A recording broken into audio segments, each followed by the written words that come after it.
بسم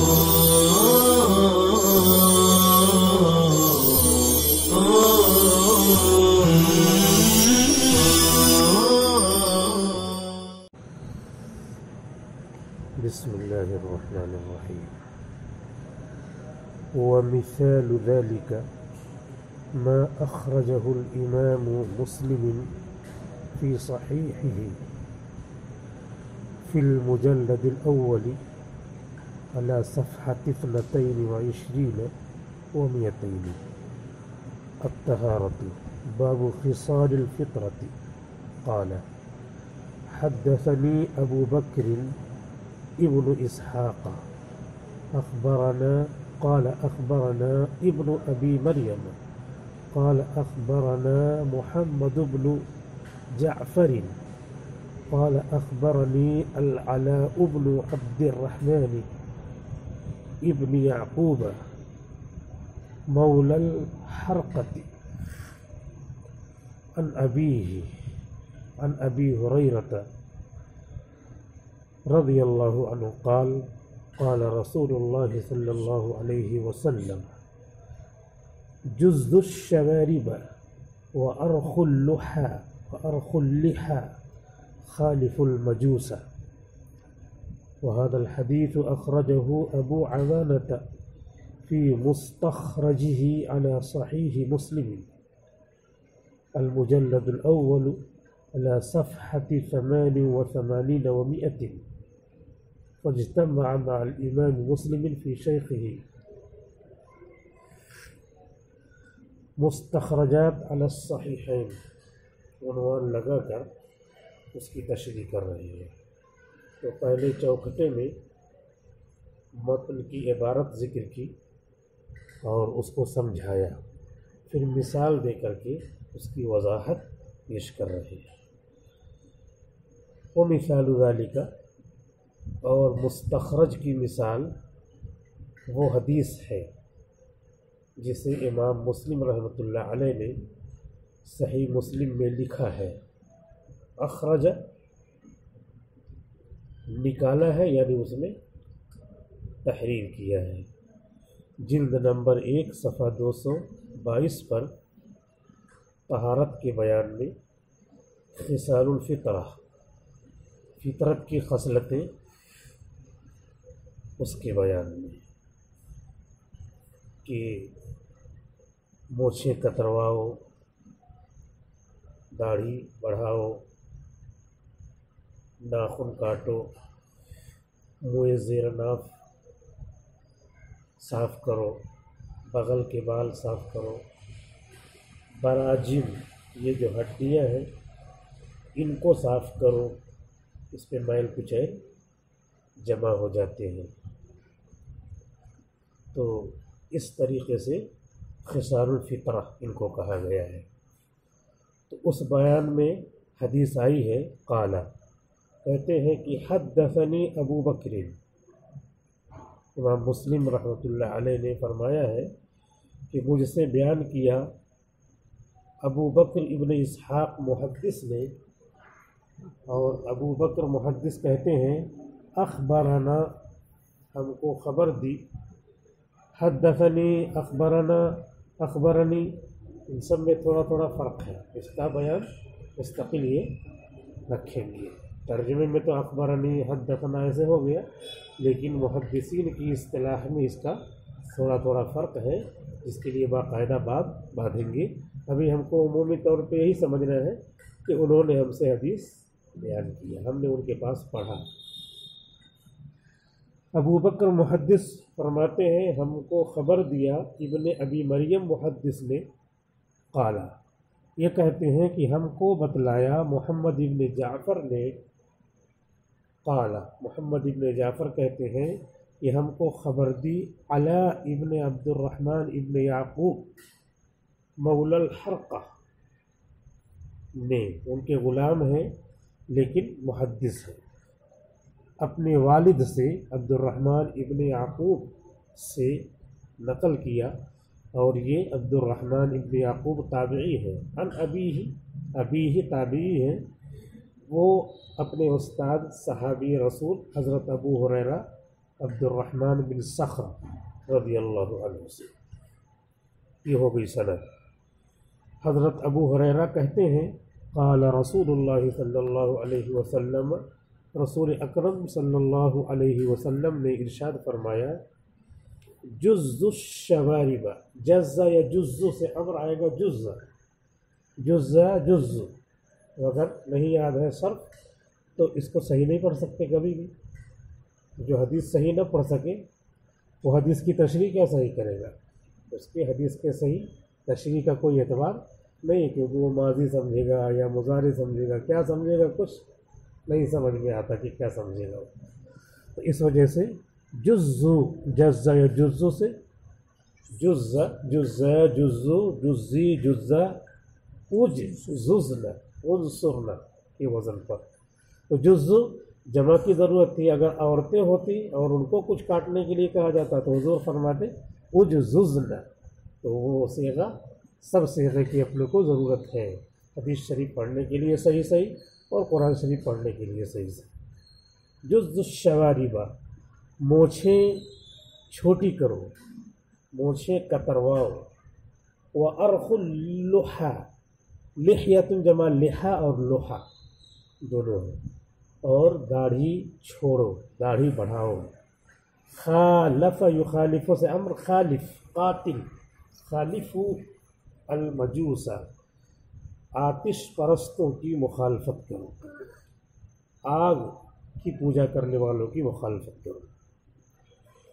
اس میں 3 جز ہیں حدیث شریف میں. تینوں کا مطلب یہاں بیان کرنا مقصود نہیں ہے، مقصود اصول حدیث کو یہاں پر فٹ کرنا ہے. اور مطلب عبارت سے واضح بھی ہے کہ مونچھیں کتروانے کا حکم ہے، داڑھی بڑھانے کا حکم ہے، اور مشابہت، دوسری قوم کی جو مشابہت ہے اس سے بچنے کا حکم ہے. اس سے نہیں بچیں گے تو گناہ کبیرہ ہوگا، اور اس کے خلاف کریں گے تو یہ بھی کیا ہے؟ گناہ کبیرہ ہے.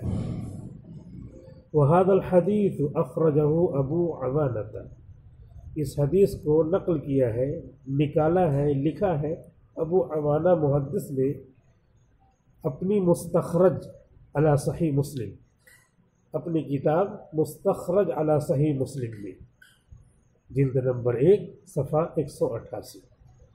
فاجتمع مع الامام مسلم فی شیخہ، تو وہ امام مسلم کے ساتھ جمع ہے فی شیخہ، ان کے شیخ میں. کیسے؟ قال، یہاں پہ جب سند ذکر کریں گے تب سمجھ میں آئے گا. قال حدثنا محمد بن اسحاق الصاغانی، ابو عوانہ کہتے ہیں حدثنا، ہم سے حدیث بیان کیا ہمارے استاد محمد ابن اسحاق نے. یہ ابو بکر ابن اسحاق ہے، محمد ابن اسحاق نے. قال اخبرنا ابن ابی مریم، کہتے ہیں کہ ہم کو خبر دیا ہے محدث ابن ابی مریم نے. تو امام مسلم نے کہا حدثنی ابو بکر اخبرنا ابن ابی مریم، اور یہ امام مسلم کہہ رہے ہیں، اور ابو عوانہ کہہ رہے ہیں کہ حدثنا محمد بن اسحاق قال اخبرنا ابن ابی مریم. تو یہاں جا کر کے شیخ میں دونوں متفق ہیں. تو اسی اتفاق کا نام، تھوڑی سی سند بدل گئی، اسی اتفاق کا نام پھر یہ حدیث نقل کی، پھر اس حدیث کو لکھیں اگر، اس کا نام کیا ہو جائے گا؟ مستخرج. اتنے فرق کا نام ہو گیا مستخرج. قال اخبرنا ابن ابی مریم، کہتے ہیں کہ ہم سے بیان کیا، ہم کو خبر دیا ابن ابی مریم محدث نے.